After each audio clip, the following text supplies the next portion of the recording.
జెండా చెప్తున్నాడు. మాట్లాడేదే మతాల కులాల గురించి మీరే, మిగతా ఎవరు మాట్లాడరు. ఆంధ్రప్రదేశ్ లో రెచ్చగొట్టే విధానంగా ఉండకూడదు. ఏమో మీరేం జరగలేదు చేశారు బాబు, బ్రోకరేజ్ మీరు అందరూ కూడా వేసేది. అమరావతి ప్రాంతం ఏంటి, ఏం నాకు అర్థం కావట్లా.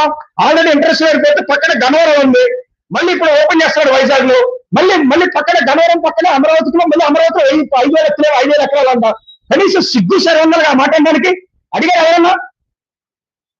1000 ఎకరాలు కాదు, 2000 ఎకరాలు, 3000 ఎకరాల్లో రైల్వే స్టేషన్ అంట. 1000 ఎకరాల రైల్వే స్టేషన్ ఎవరైనా సిగ్గు సార్ ఉన్నాడు? ఎవరైనా అంటారా? అమెరికాలో లేదు బాబు 1000 ఎకరాల్లో. అసలు జనాల డబ్బు, జనాలకి ల్యాండ్ కళ్ళ మీద బాగా కనబడింది. చంద్రబాబు నాయుడికి చూపు రైతుల మీద పడింది. ఎవరి దగ్గర కనబడితే ఆడి దగ్గర ల్యాండ్ అభివృద్ధి పేరుతో ల్యాండ్ లాక్కుంటున్నాడు. వాళ్ళ బాధని చెప్పుకోవడానికి, ఎక్స్పోర్ట్ చేయడానికి వీళ్ళకి మీడియాలు లేవు. ఎలక్ట్రానిక్ మీడియాలో, పేపర్ మీడియాలో.